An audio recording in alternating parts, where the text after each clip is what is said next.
It's party time, my golf story, brought to you by Party Drinks. Classically designed golf drinks for golfers by golfers. And the golf real estate pros Gene Walsh and Vince Visicaro. For your Southwest Florida real estate needs, check them out at suncoastdreams.com.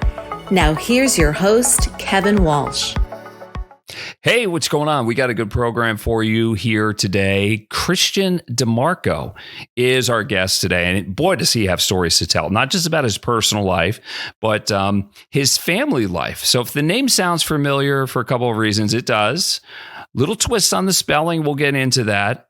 We're going to talk about the weather. We're going to talk about the state of his game and just have a good trip down memory lane, how it all started, where he is right now, and where he thinks he's going. And that's really the whole spirit of the podcast. Always has been and always will be.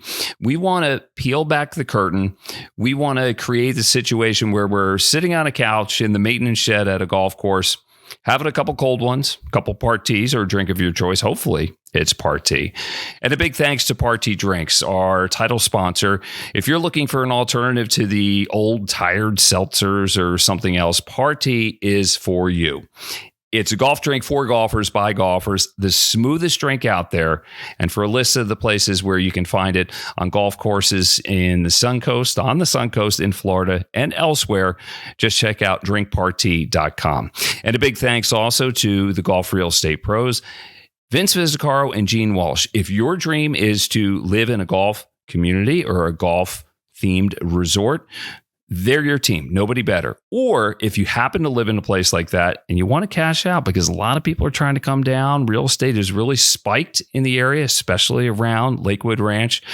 Gene and Vince can help you out as well. Check them out. They're with Fine Properties, suncoastdreams.com. And also the number to call for them is, it'll be scrolling across the bottom of your screen. Oh, here it is, 941-220-4000. All right, so let's bring in Cristian right now. Say hello. Got some parties sticking out of your head. Cristian, how's it going? It's good to have you on the program. I've been wanting to have you on for quite some time. Yeah, doing great. I appreciate you having me on, and let's get into it. Yeah, let's do. Well, first of all, you look dressed like you played some golf, or golf, then dinner. Like, what happened today? Tell me about the day. Golf, then dinner, then back on a golf shirt for this. Yeah. Okay. Cool stuff. What's going on with this weather? Is it getting in the way of playing and practicing? I mean, it is, honestly. I don't know. You kind of enlightened me earlier that it's a El Nino. I didn't know. I've heard about it, but I didn't really understand what it was. But whatever it is, it's happening and it sucks. Yeah, it's just cold and damp, and I miss the sun. I mean, I was actually talking to a buddy of mine, another pro golfer, and he's like, do we need to move further south? And I'm like, usually not, but it seems like we might have to. Well, where are you joining us from now? You're an Orlando kid, right? I am. Grew up in Orlando, born and raised, brief stint in Kentucky my freshman year, and then went to USF, and me and my wife stayed in Tampa ever since. Okay, so you're in the Tampa area right now. Yep. How do you like it? Does it have everything you need? What's your golf setup? Explain it to me. Yeah, Tampa's great. Not to say Orlando's not great, but Tampa is awesome. I'm at a country club called Avila Country Club. They got a great deal for under 30 members, which COVID kind of put a halt to that. There's a little bit of a wait list now, but great practice facility, great golf course, good greens, probably ones in the range, kind of everything that we want. And they give us kind of free reign, and membership's great. Play with a lot of the members. They know what we're trying to do, and they like to get out and mix it up a little bit. What's the state of your game right now? Are you in a good place? Yeah, it's kind of weird. Playing great, probably the best I ever have, but it's kind of a difficult start to the year. This is the first year I haven't had status at the start of the year, which kind of is humbling a little bit. Kind of don't know what really is how the year is going to transpire. But just going to be ready for any and every opportunity I have. I'm going to try to play a bunch of mini tour stuff, 3 or 4 day events, whether it's G Pro or APT or elsewhere. Yeah. If anything, any exemptions come my way from overseas or anything like that, I'll be ready to go. So the bag is packed. It's always ready to go because that's kind of how it is, right? Absolutely. I mean, I think I tell everybody a lot, like, how do you get from where you are to the PGA Tour? And I'm like, kind of start by explaining it. It's kind of like baseball. I mean, I've been in the AA minor league for this will be my 5th year, but you can skip a lot of steps in golf. You can Monday qualify for the Valspar and play good, and next thing you know, you're on the PGA Tour. A good buddy of mine did that, Doc Redman. I mean, he was playing in Canada and took a red eye to Detroit, Monday qualified and finished second. The rest is history. Yeah, that's a perfect analogy. Major League Baseball, you don't just go right to the show. You got to grind it out on different places. And if you get hot at a certain time, then who knows? 1 week can really change your life. You had a pretty good week back in November on the West Florida Golf Tour. You've been playing in several of those events, lost in a playoff, had a final round, 63. What did that do for your confidence? Yeah, that was great. I mean, it was right after Q school, where I missed, unfortunately. But no, it was awesome. I mean, I was in a playoff and with a lot of good players, or 2 good players, and there's a lot of good players in the field. Brian Ritchie was in that playoff, and it was cool. I mean, I was probably 3 groups ahead of the leaders, and I shot 4 under the first day. They think they were at 8. So it's kind of when you're teeing off, you're trying to go low, but you don't know if you can win because they're so far ahead. And if they shoot 6, 7 under again, they're kind of unreachable. But no, it was great just to I was actually talking to my mental coach about it after it happened. And it was just kind of like a Monday qualifier feel, just keep making birdies and see what happens. And I finished and I asked Christian Bartolacci, the guy who owns the West Florida tour.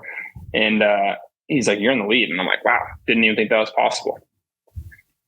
You mentioned Brian Ritchie. He was a guest on a couple of weeks ago. He had story after story after story. And then his dog crashed the podcast.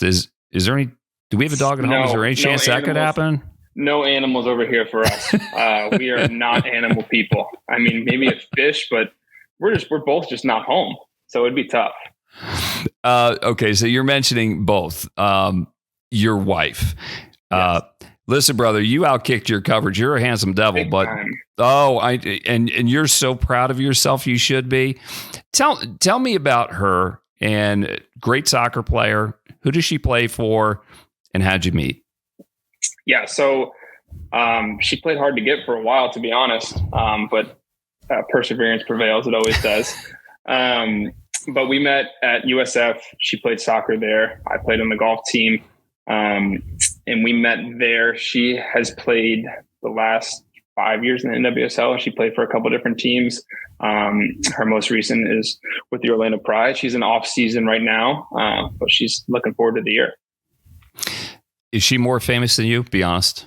Absolutely. I mean, we've got pictures of her jersey, and I don't have any flags yet to post on the wall. So she's got some stuff hanging on the wall here for sure.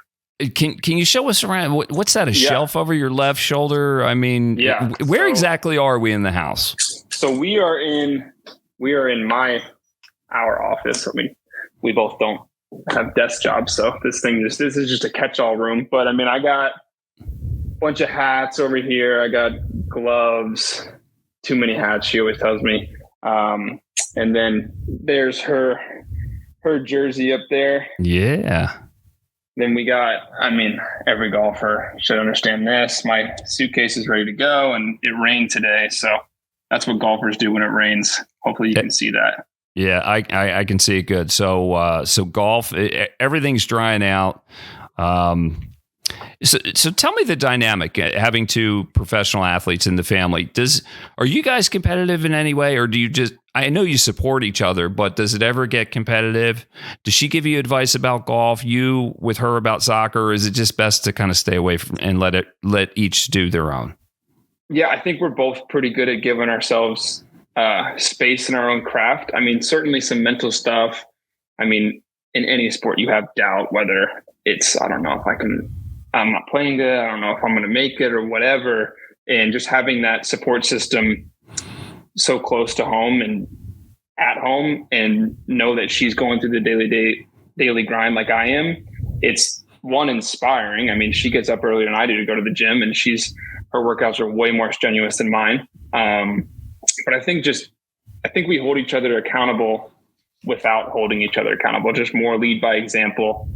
And there's no like, hey, when are you going to be done today? Like, you really have to train again, or you really have to play another 9 holes, or you really need to keep practice. Like, there's none of that. Like, she knows what she's trying to do. I know what she's trying to do, and she knows what I'm trying to do. So I think it works great.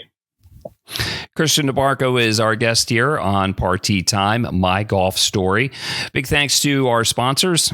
First of all, the Golf Real Estate team of Vince Visicaro and Gene Walsh. If you are looking to purchase a home in a golf-related community, or you already live in one and you're looking to sell, they are the dream team. Check them out on suncoastdreams.com, or you can also call them at 941-220-4000. And a big thanks to Party Drinks. Party, take it over the golf world. If you're looking for an alternative to the tired old seltzers, or if you're drinking beer on the golf course and you really want something that's a little bit elegant, puts the psychology in it, has a good time for you, then Party is a drink for you. For a list of the places in which you can find it, check us out online at drinkparty.com. Cristian, I'm a big fan of names, like how people got their names. Sometimes we're named after people. It could be fathers, mothers, aunts, uncles. Your name is an interesting spelling. Are you named after your dad? Yeah, I mean, yes, I am, but they did not want a junior, apparently. I don't know why. So they chose a different spelling, which is misspelled everywhere I go. So the first name or the last name with the two like, walk me through it. Yeah, I mean, I don't know why the M in DiMarco is capitalized. I don't know if it's an Italian thing or not. But it is. And for Cristian without the H, yeah, they like the name Cristian, but I don't think they wanted a junior. So I always tell them you could have just switched out the middle name and it would have sufficed. But they decided to spell it without an H, and it gets misspelled all the time. Tell me about your dad. We know him. We know about some of his epic battles with Tiger. How supportive is he of your career? Take me back to the beginning. I mean, how did your golf story start?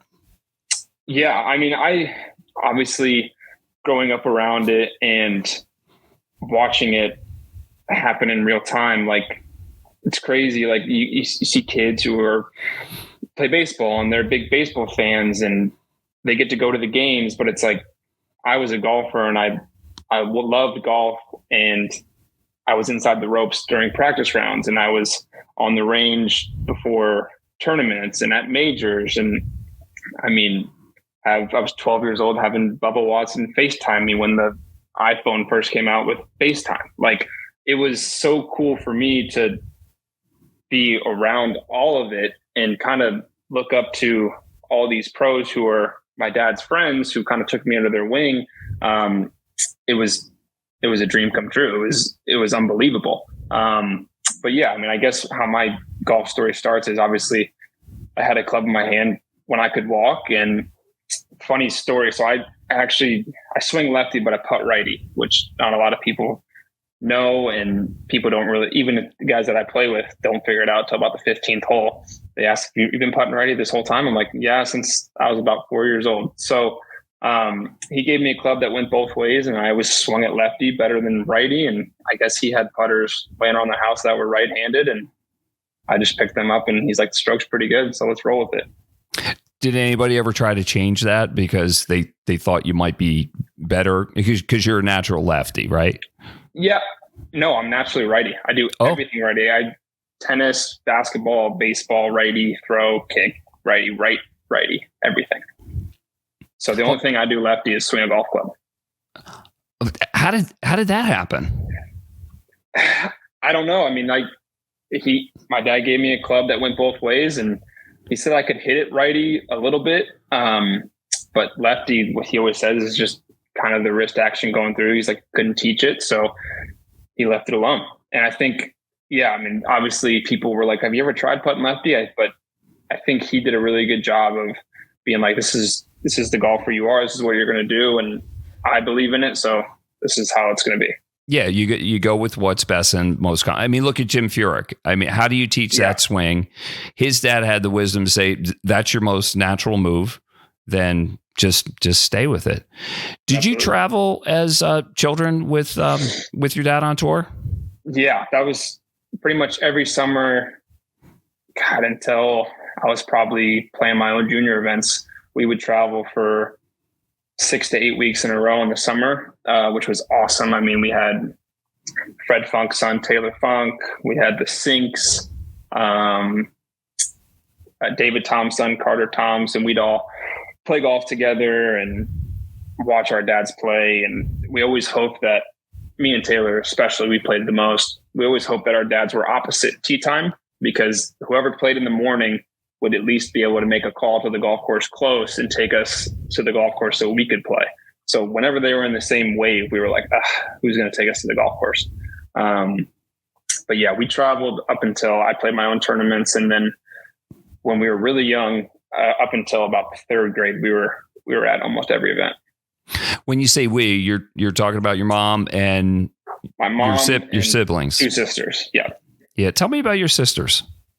Yeah. So Amanda is the middle child. She is 25, almost 26. She's got 2 little boys that are awesome.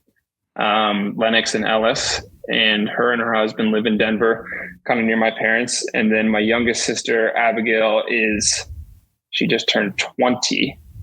She's at school at Pace University in New York. Are they golfers too? Not at all. I mean, I think if you ask them, what'd your dad do for a living? Maybe, yeah, he played golf, but that'd be the extent of it. If you asked him how many wins do you have, or if he played on any Ryder Cup team or anything like that, I don't know if they could answer it. But honestly, he probably loved that, and the sense of normalcy was good. Yeah. Let's go back in time a little bit. When did you start knowing that you were going to be pretty good at golf? Do you remember the first time, say, you broke 80? I don't exactly remember the first time I broke 80, but I remember the first time I beat my dad, which was huge. And I think that was yeah. Let's get into that. How old were you? I was 15. So I had broken par for the first time at districts my sophomore year of high school. Shot 70, and I thought I was a world beater. I was like, oh, I'm in for sure. I mean, 2 under par at Grand Cypress new course, the easiest course in Orlando, but I thought I was the man. But I think about a couple months later, it was playing with my dad, Fulton Allen, and Jim Thorpe. They all played at the same golf course, Heathrow Country Club, growing up. And I was playing pretty good, and my dad was playing all right. I think I was like 4 under through 15, and he was only like 2 under. And that's when the trash talk started talking. And I mean, he never let me beat him in anything. So okay, no, stop for a sec. Trash talking. What? Oh yeah. Like how personal does it? I mean, is there profanity? Walk me through it. What's it like?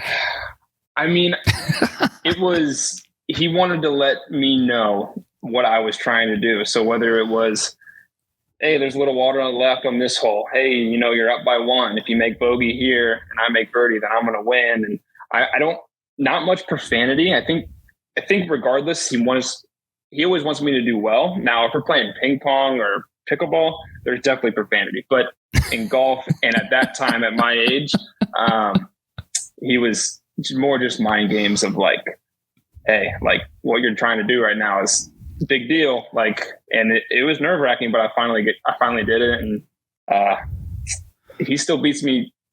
We still go back half and half now, as long as he plays from the proper tees, but that was a big one. Well, do you give it back to him? It's tough. I mean, and I was actually having this conversation earlier today about golf and other sports. I mean, I think there's no bigger flex than just hitting a better shot than another golfer. I mean, I know in basketball there's trash talk and you're trying to get in someone's head, but like, and it's physical, but in golf, like if you say like, oh, like I'm gonna hit a better shot and you don't, like, I really don't need to say anything else. Like I just hit a better shot than you. Cristian DiMarco is our guest here on It's Party Time, My Golf Story. Let's move on to college. You started at Kentucky and then moved on to USF. How come? I did.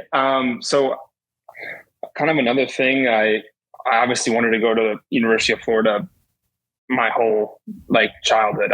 My dad went there. I'm still a huge Gator fan, brainwashed. I mean, even when I was at Kentucky and Florida played Kentucky, I couldn't really root for Kentucky. It was tough. So Brian Craig actually played golf with my dad at Florida, and he was the head coach at Kentucky. And I wasn't really highly recruited. I'm a little bit of a late bloomer. And he took a shot on me, and I went to Kentucky. But the funny story before that is I wasn't really getting recruited, and I was playing at FCWT at Mark Bostic Golf Course, where the University of Florida is. And I think I had just committed to Kentucky, and I was pissed at Buddy Alexander, who is now a great guy and a mentor to me. And, but I was pissed at him. And I vividly remember on the second day I was playing me versus Philip Barbary, who went to LSU. And we're 17 years old playing this junior event. And I was 2 shots ahead of him, I believe, going into the 13th hole. And Buddy Alexander drove his cart out and just kind of looked at me and was like, "Are you going to win this thing?" And I was like, "You better fucking believe it." And I did. Yeah, you said that? Yeah. And I kept going at 7 because I was pissed. And I was pissed. And I remember winning the trophy, and I called my dad. I was like, "I want to put it in this parking spot. I want to leave it there," because I wanted to go there. But honestly, it probably turned out for the best that I didn't. Had a bunch of buddies up there, and the shadow is big regardless. And I like the way that I kind of paved my own way. But to get back to your question, yeah, I went to the University of Kentucky, and it was awesome. I loved it until about November. And that's when the snow started coming. And what happened was I went home for Thanksgiving. There was snow on the ground in Kentucky. I played golf in shorts in Orlando. After Thanksgiving break, I went up for 3 weeks, did finals, no golf, indoor hitting out of a hitting bay, came back for Christmas break. It wasn't an El Nino, so I played golf in shorts for the next 3 weeks, and then went back in January, snow still on the ground. And I went into Brian Craig's office the first week back, and I said, "Coach, there's no way I can do this for 4 years." And it's the worst winter in 30 years. I said, if this is possible here, yeah, I can't do it. And it was kind of funny. I actually just played a tournament with Cooper Musselman, who was one of my teammates at Kentucky, and they're all we had 14 guys on the team, and 12 of them were from Kentucky, and one other guy was from England. And all the Kentucky guys were like, "Oh, winter's coming. This is great. We're going to hang the sticks up for three months and go hunt or do whatever." And I was like, "Hang the sticks up? What are you talking about? I play year round. There's no winter off season for me." So it was tough to get adjusted, and I hit way too many balls off a mat in a hitting bay. I was like, "Oh, that's the worst," because you could be grooving bad habits and you don't know it. You can't feel it. Right. You don't know where it's going. And then when you see it for real, you're like, holy crap, man. Yeah. I feel your pain. I played college golf at Purdue. We played a lot of golf in Kentucky too. And the season starts in March. Sometimes it's snowing during. I can tell you countless stories where if it were just 2 or 3 degrees colder, it would have been snowing and there's no way we could have played. It's raining sideways. This is before good rain suits and everything. Oh my gosh. I understand. So you transfer down to University of South Florida, and then you just feel like you're reborn? Yeah, and it's kind of a funny story again. The Florida Buddy Alexander lineage comes again. When I went to Kentucky, I was like, okay, I wanted to play for Buddy Alexander, but Brian Craig did, so I'm going to kind of get the same tutelage. And the weather didn't work out there, so when I went to USF, I played for Steve Bradley, who also played at Florida under Buddy Alexander and coached as an assistant at Florida with Buddy Alexander. So it was kind of one of those deals where I was like, okay, I'm in the right spot again, getting good tutelage, because my dad always said Buddy Alexander made him the player he is. So that's what I wanted to do. But yeah, when I came down, it was a different environment the guys at Kentucky, they were good and they wanted to win, but it was a little bit different culture and environment. I mean, I came down to USF and Chase Koepka was our number one player, and I kind of wanted that fire that he had. And I remember first week of the year, I was like, Coach, I want to play with Chase before qualifying starts at our home courses. And I was like, I'm going to beat this guy. That's what I want to do. And me and him are good friends now, but we butted heads that year because he graduated that year, but we butted heads pretty good. Yeah. Tell me about the tough times. You mentioned at the beginning being humbled by golf. I don't know anybody that hasn't been humbled by golf. It sucks while it's going on, but in a lot of ways we just grow from it.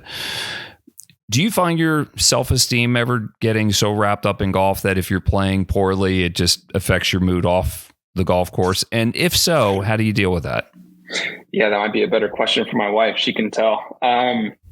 Yeah, I mean, I think as golfers, whether it's a tournament or just a money game at home, if you don't play good or your swing doesn't feel right, you're looking at it on video while you're at dinner or while you're watching TV with your wife, and you're distracted because you're worried about golf. And it's funny, like what I've found with me is when I'm playing really good, I never take swing videos and I never even worry about it when I'm home.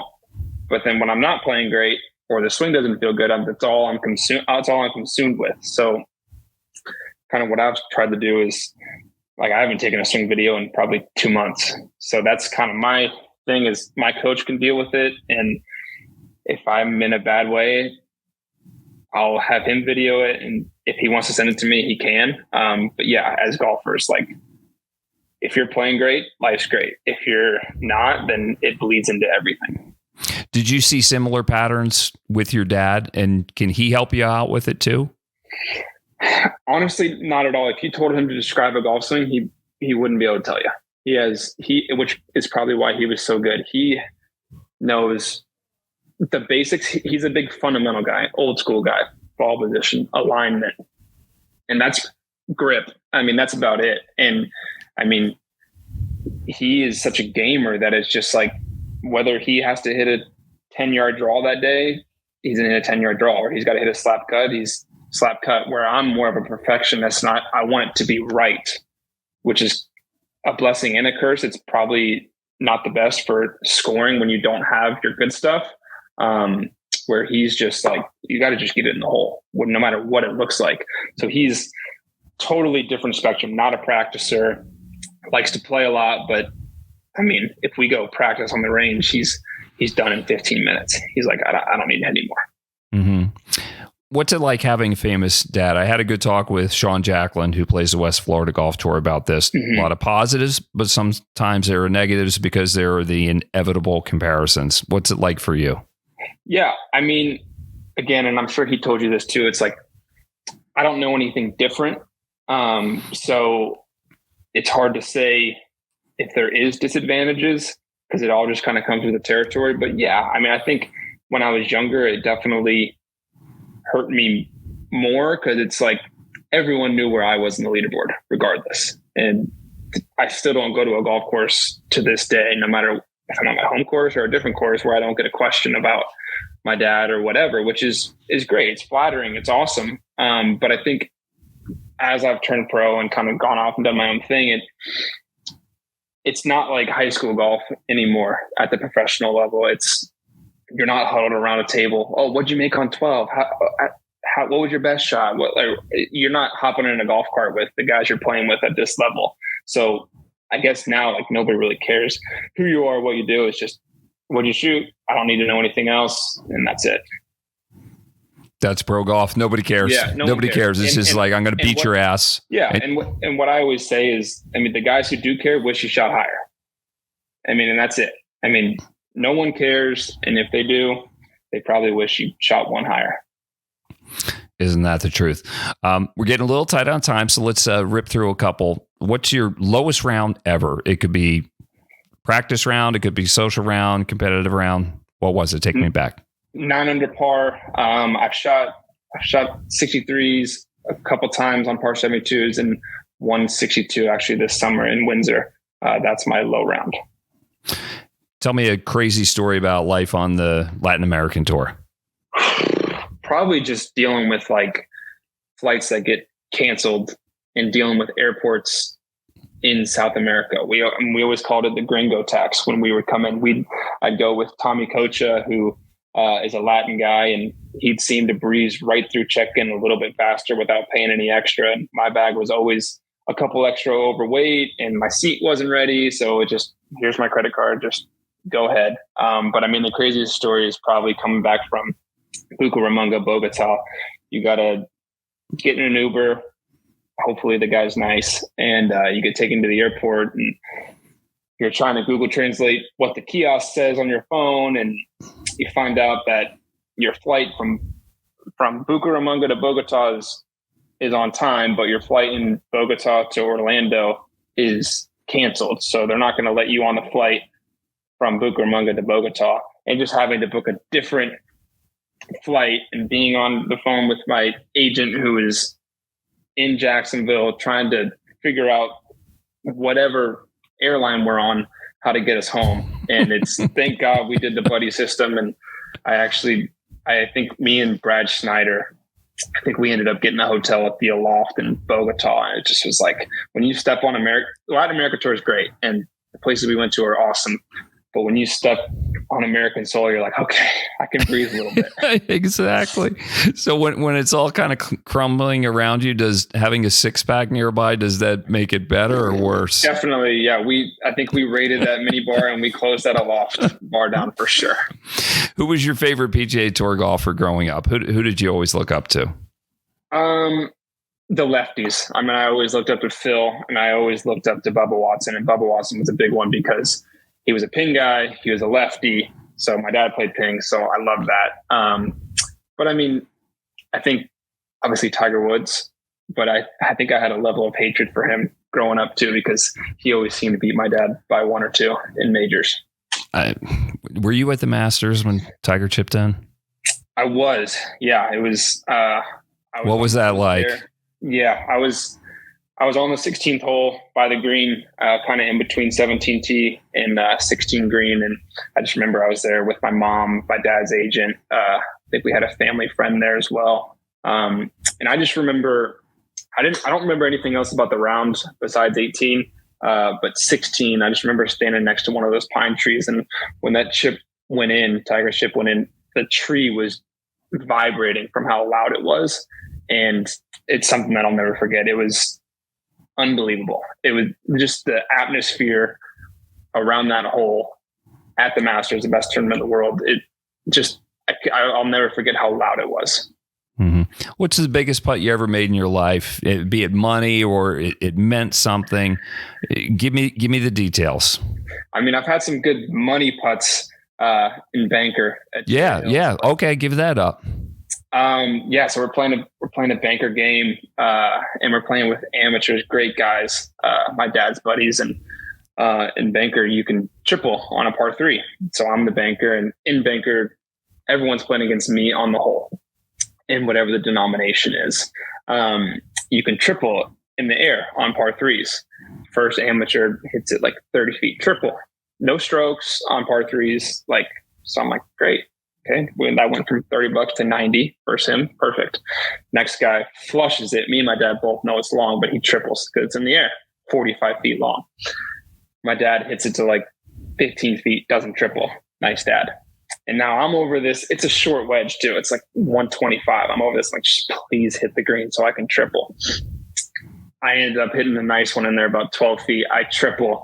They all miss. I make. And that's probably the most money putt I made, which was a nice little payday. And they rattled off some nice crisp blue ones for me. Yeah. What was the total payout for what you just described? I think I won like $1,400 on that hole. Oh, yeah. When was this? How old were you? That's a lot of money for any. I think that was last summer. Yeah. I think that was last summer, probably right in between a Canada event. Yeah, in between Victoria and Elk Ridge. But probably the biggest putt I've made, like, where I was like actually nervous and like it was at sectionals for the U.S. Open at the Bears Club. My dad was caddying for me. We shoot 4 under in the morning and we're in the lead. And then I kind of battled in the second 18, and we thought that I needed to get up and down on number 9 to get into the U.S. Open. And I left myself an awful chip, super short-sighted. And I hit a great chip to like 18 feet. And we knew this putt was, we thought, to get in the U.S. Open. And I poured it right in the middle. Me and my dad go ballistic. I mean, his hand probably still hurts from how hard I hit it. But it ended up, we were in a playoff. And how long was that putt, Christian? About 18 feet. Oh, did it have some break in it and speed to it? I think it was a little left to righter, a little uphill, a little left to right. And I mean, that moment was pretty cool because, I mean, my dad, who's made plenty of putts, whether it's the President's Cup or in other events that are huge, he just was kind of like, he didn't help me read putts all day and just didn't help me read them. He's like, you got this. Like, this is you. Like, see it going in the hole and fucking make it. And I did. And it was awesome. That is so cool. And you shared it with him. Hey, last one here. What's the dream? What's the ultimate goal? How long will you chase it? Yeah, I think the dream, I mean, the dream's to win the Masters. I mean, that's when I was 9 years old and I watched my dad make that putt to get into the playoff. That was the first time my emotions ever brought me to tears. And I was just like, this is what I want to do. So, I mean, I think that's the dream. I'm not a big timeline guy. I don't be like, okay, at 30, if I'm not here, I'm done. I mean, I think I'm not going to be, I don't think I'm going to be a guy who's 35, 36 on the mini tours. Not that there's anything wrong with that. I just, I think, whether you got it or you're not, or you don't. I think I do. I don't think I've proved it yet, but I think that's coming in the near future. And, I'm going to chase it while I can. Hey man, I'm cheering for you. And I know I'm not the only one. I wish you nothing but the best. I appreciate your time coming on here. Let's keep in touch. You cool with that? Absolutely. I appreciate it. Yeah. And send me some parties. Hey, if you're willing to take them, yeah, I'll get you some next time you're in Sarasota area and on one of the West Florida golf tour things. Let me know, and I'll drop some off to you and the boys. Because if you're going to put them away, hey, that's good for us. Nothing but the best to you, Christian. All right. Appreciate it. Just stand by as I wrap things up. Hey, big thanks to Christian for joining us, and a big thanks to our title sponsor, Party, for sponsoring this show and just sponsoring everything. For a list of the places in which you can find it, just log on to the internet, drinkparty.com. Big shout out to Moccasin Wallow, which is one of our newest customers. Go on the internet and check it out. And if where you play golf doesn't have Party, then tell them we need Party. We're tired of drinking these tired seltzers and beers that make us feel bloated and everything. And also a big thanks to the Real Estate Dream Team. If your dream is to live on a golf course or in a golf resort related community, or if you already do and you want to sell your house, check out Vince Visicaro and Gene Walsh. They'll take care of you. Suncoastdreams.com or call 941-220-4000. For Christian DiMarco, I'm Kevin Walsh. We'll see you next time on It's Party Time, My Golf Story.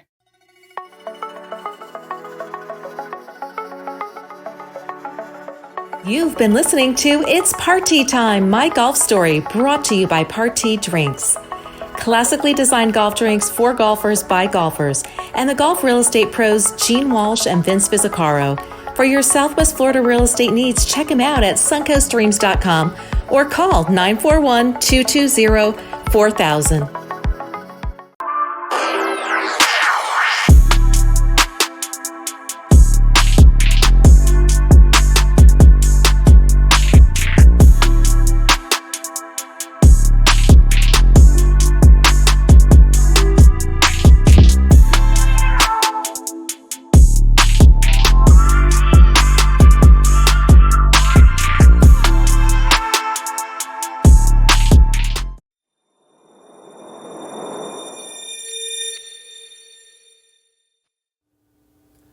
This is Vince Visicaro and Gene Walsh with the suncoastdreams.com real estate team at Fine Properties.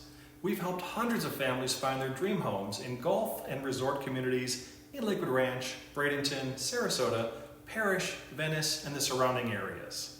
Let us be your guides to finding your dream home here as well. Learn more at suncoastdreams.com or call us at 941-220-4000.